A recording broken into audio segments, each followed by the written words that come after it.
The complexity of the human race has spawned many overarching ideas about the human experience, and authors often use anomalies, paradoxes, and inconsistencies in order to bring these ideas to light, utilizing settings and characters to their advantage, ultimately conveying ideas about the human experience. This rings true for George Orwell's 1949 novel 1984 and Ridley Scott's 1982 film Blade Runner. 1984 is set in a worst-case scenario dystopia, where all actions and thought are closely monitored and the truth is heavily censored, a setting created by Orwell in response to Stalinist Russia.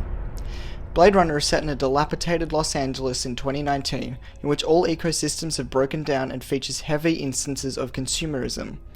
Both Scott and Orwell's texts serve as warnings about what may happen to humanity if we were to continue on our current path, and both use anomalies, paradoxes, and inconsistencies to convey their points. In 1984, the protagonist, Winston Smith, is himself a paradox, an inconsistency, and an anomaly.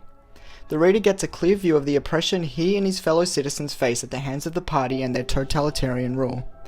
The original title of the novel was The Last Man in Europe, as if to suggest that Winston, from his perspective, is the only man left with any sense of freedom or control. Winston proves to be a paradox throughout the novel, as he constantly commits acts of rebellion against the party, and yet shows signs of paranoia as he knows he is eventually going to be caught. At the beginning of the novel, Winston enters his apartment building in an effort to escape the vile wind, but not quickly enough to prevent a swirl of gritty dust from entering along with him. Orwell chooses to use this as a metaphor in order to represent Winston's rebellion. Although he rebels as much as he can, represented by the wind, his sense of paranoia remains, represented by the gritty dust.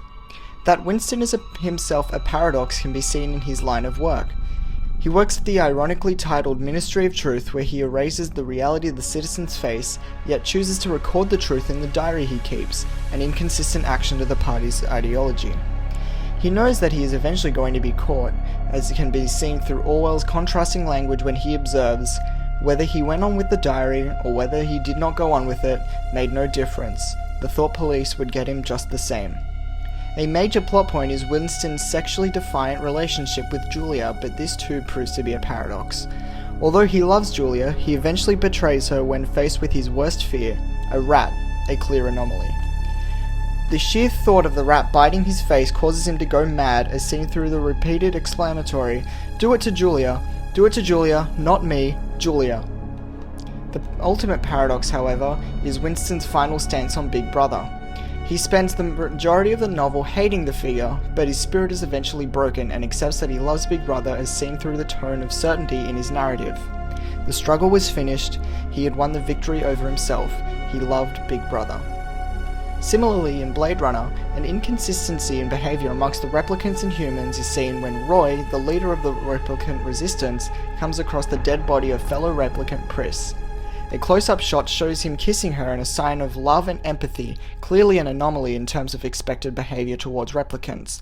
This is contrasted by showcasing human behaviour in an earlier scene, where protagonist Rick Deckard shoots replicant Zora dead in the middle of the street. Although a common trope of the human experience is to be empathetic to those suffering around us, the bystanders witnessing this event turn a blind eye and don't react in the slightest. Thus, both Orwell and Scott use paradoxes, anomalies, and inconsistencies to showcase the human experience of everyday living in their societies. As well as being an anomaly himself, Winston is surrounded by several anomalies. In the opening of the novel, Orwell describes a varicose ulcer on Winston's ankle that causes him immense pain. Orwell uses the ulcer as a metaphor to personify Winston's sense of dread, as it makes him itch whenever he feels paranoid. When he first opens the diary, his ulcer begins itching unbearably. He dared not scratch it because if he did so, it always became inflamed.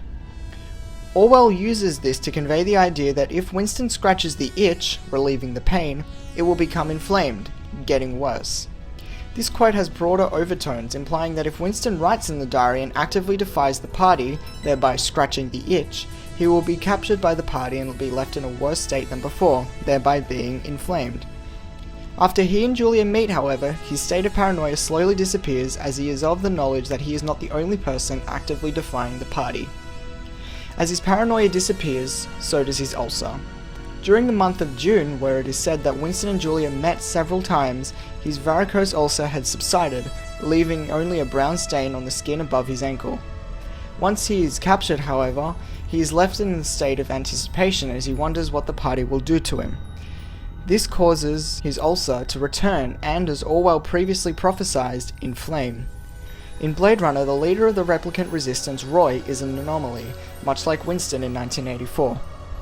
While the replicants, despite being labelled as more human than human, lack the emotion that makes up a human, Roy is an anomaly, showing deep affection for his fellow replicants and admiration for the short life he's lived.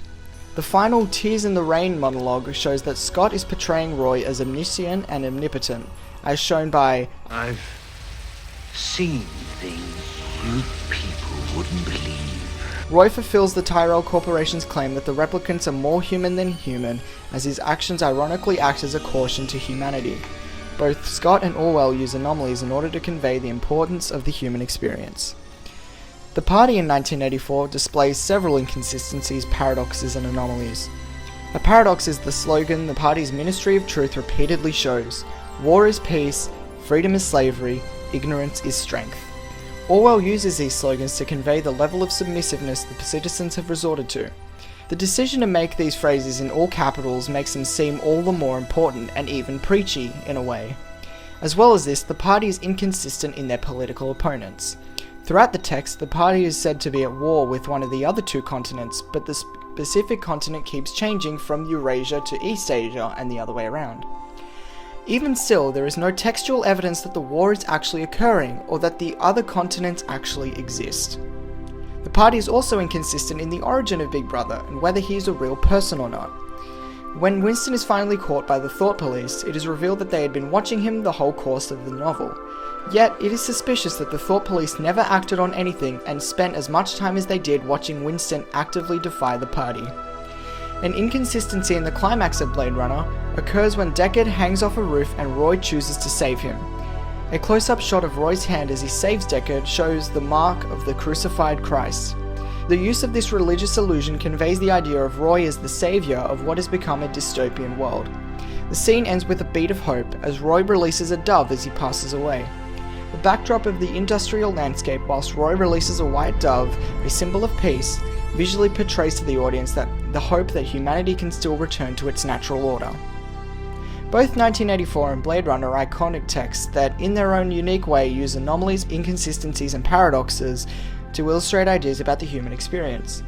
Orwell and Scott use their protagonists, antagonists, settings, and even background objects to convey these ideas. The reason these texts have become so iconic is because the ideas the authors conveyed have become timeless and can be applied in several modern contexts. By conveying the ideas relating to the human experience by exploiting all of its negative traits, Orwell and Scott have ironically shown the immense value of the human experience by making readers and audiences think about what they hold close to them and think about the positive aspects of life.